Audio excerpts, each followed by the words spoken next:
Hey guys, welcome back to my YouTube channel.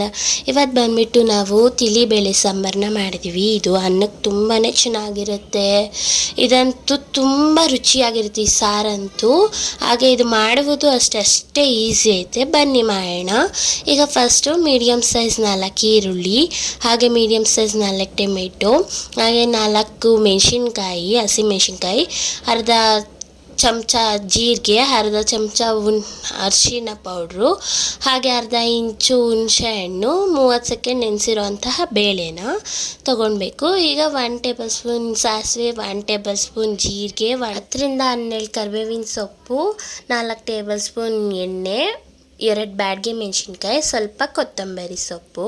ಈಗ ಕುಕ್ಕರ್ನ ಇಟ್ಟು ಅದಕ್ಕೆ ಅರ್ಧ ಗಂಟೆ ನೆನೆಸಿರೋಂಥ ಬೇಳೆನ ಹಾಕ್ಕೊಂಡು, ಮೀಡಿಯಮ್ ಸೈಜ್ 4 ಉದ್ದುದ್ದ ಕಟ್ ಮಾಡಿರೋ ಈರುಳ್ಳಿನ ಹಾಕ್ಕೊಂಡು, ಮೀಡಿಯಮ್ ಸೈಜ್ 4 ಟೊಮೆಟೊನ ಹಾಕ್ಕೊಳ್ಳಿ, ದಪ್ಪ ಕಟ್ ಮಾಡ್ಕೊಳ್ಳಿ ಮೀಡಿಯಮ್ ಆಗಿ. ಹಾಗೆ ಅದಕ್ಕೆ 4 ಹಸಿಮೆಣಸಿನ್ಕಾಯನ್ನ ಹಾಕ್ಕೊಳ್ಳಿ.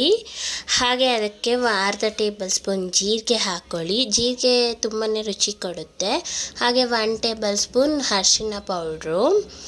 ಅರಿಶಿನ ನಮಗೆ ತುಂಬಾ ಒಳ್ಳೇದು ಮಾಡುತ್ತೆ. ಹಾಗೆ ಅರ್ಧ ಇಂಚು ಹುಣಸೆ ಹಣ್ಣು. ಈಗ 1-1.5 ಗ್ಲಾಸ್ ನೀರು ಹಾಕ್ಕೊಳ್ಳಿ. ಈಗ ಅದನ್ನು ಕ್ಲೋಸ್ ಮಾಡ್ಕೊಳ್ಳಿ. ಇದಕ್ಕೆ 4 ರಿಂದ 5 ವಿಸಿಲ್ ಆದರೆ ಸಾಕಲ್ವಾ, ಬೇಳೆ ಚೆನ್ನಾಗಿ ಬೇಯುತ್ತೆ. ಓಕೆನಾ? ಈಗ ವಿಸಿಲ್ ಕೂಗ್ತಿದೆ ನೋಡಿ.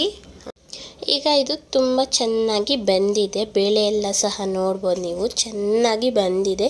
ಈ ಥರನೇ ಬೇಯಬೇಕು. ಈಗ ನಾವು ಮ್ಯಾಶ್ ಚೆನ್ನಾಗಿ ಮಾಡ್ಕೊಳ್ಳಿ. ನುಣ್ಣಗಾದರೆ ಅದು ಸ್ವಲ್ಪ ಟೇಸ್ಟ್ ಕೊಡುತ್ತೆ.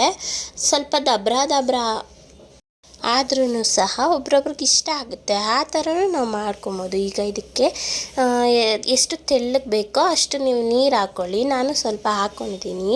ಈಗ ಒಗ್ಗರಣೆಗೆ ಒಂದು ಪ್ಯಾನ್ ಇಡಿ. ಅದಕ್ಕೆ 2 ಟೇಬಲ್ ಸ್ಪೂನ್ ಆಯಿಲ್ ಹಾಕ್ಕೊಳ್ಳಿ. ಆಯಿಲ್ ಚೆನ್ನಾಗಿ ಕಾಯಬೇಕು. ಕಾಯ್ದ ಮೇಲೆ 1 ಟೇಬಲ್ ಸ್ಪೂನ್ ಸಾಸಿವೆ ಹಾಕ್ಕೊಳ್ಳಿ. ಅದು ನೋಡಿ ಚಟಪಟ ಅನ್ನಬೇಕು. ಅದು ಚಟಪಟ ಅಂದಾದಮೇಲೆ ಜೀರಿಗೆಯನ್ನು ಹಾಕ್ಕೊಳ್ಳಿ. ಜೀರಿಗೆನೂ ಸಹ ಚಟಪಟ ಅಂತ ಅಂದ್ರೇ ರುಚಿ ಜಾಸ್ತಿ ಒಗ್ಗರಣೆಗೆ. ಈಗ ಇದಕ್ಕೆ ನಾವು 10 ರಿಂದ 12 ಕರಿಬೇವಿನ ಸೊಪ್ಪು ತೊಗೊಂಡಿದ್ವಲ್ಲ, ಅದನ್ನು ಹಾಕ್ಕೊಳ್ಳೋಣ.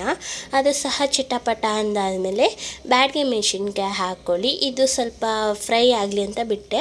ಈಗ ಚೆನ್ನಾಗಿ ಮಿಕ್ಸ್ ಮಾಡಿ. ಈಗ ಸಾಂಬಾರಿಗೆ ಹಾಕ್ಕೊಳ್ಳೋಣ. ಸಾಂಬಾರಿಗೆ ಹಾಕ್ಕೊಂಡು ಮಿಕ್ಸ್ ಮಾಡ್ಕೊಳ್ಳಿ. ತುಂಬಾ ರುಚಿಯಾಗಿರುತ್ತೆ.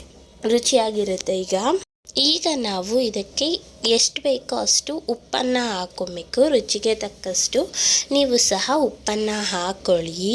ಇದಾದಮೇಲೆ ನಾವು ಇದಕ್ಕೆ ಕೊತ್ತಂಬರಿ ಸೊಪ್ಪನ್ನು ಹಾಕೋಣ. ಕೊತ್ತಂಬರಿ ಸೊಪ್ಪು ಸಾಂಬಾರಿಗೆಲ್ಲನೂ ತುಂಬಾ ಟೇಸ್ಟ್ ಕೊಡುತ್ತೆ ಗೈಸ್. ಅದಕ್ಕೆ ನೀವು ಸಹ ಕೊತ್ತಂಬರಿ ಸೊಪ್ಪನ್ನ ಸ್ವಲ್ಪ ಹಾಕ್ಕೊಳ್ಳಿ. ಅದು ತುಂಬಾ ಚೆನ್ನಾಗಿರುತ್ತೆ. ನೋಡಿ ಎಷ್ಟು ಚೆನ್ನಾಗಿ ಕಾಣುತ್ತಲ್ವ ಸೊಪ್ಪು ಹಾಕಿದ ತಕ್ಷಣವೇ. ಅದಕ್ಕೆ ಹೇಳೋದು ಸಾಂಬಾರಿಗೆ ಕೊತ್ತಂಬರಿ ಸೊಪ್ಪು ತುಂಬಾ ಚೆನ್ನಾಗಿರುತ್ತೆ ಅಂತ. ಈಗ ನೋಡಿ ಸಾಂಬಾರು ಎಷ್ಟು ಚೆನ್ನಾಗಿದೆ ಅಲ್ವಾ. ಇಷ್ಟೇ ಸಾಂಬಾರು, ಇನ್ನೇನೂ ಇಲ್ಲ. ಇದು ಅನ್ನಕ್ಕೆ ಒಂಥರ ಇಡ್ಲಿ ಎಲ್ಲನೂ ತುಂಬಾ ಚೆನ್ನಾಗಿರುತ್ತೆ. ಇದು ಉಪ್ಪಿನಕಾಯಿ ಅನ್ನಕ್ಕೆ ತುಪ್ಪ ಹಾಕ್ಕೊಂಡು ತಿಂತಿದ್ರೆ ಸ್ವರ್ಗ ಎಲ್ಲೂ ಇಲ್ಲ ಗೈಸ್, ಇಲ್ಲೇ ಇದೆ. ತುಂಬಾ ಚೆನ್ನಾಗಿ ಬಂದಿದೆ. ನೀವು ಒಂದ್ಕಿತ ಟ್ರೈ ಮಾಡಿ. ಇನ್ನು ಬೇರೆ ರೆಸಿಪಿ ಬೇಕಂದ್ರೂ ಕಮೆಂಟ್ ಹಾಕಿ, ನಾನು ಖಂಡಿತವಾಗ್ಲೂ ಮಾಡ್ತೀನಿ.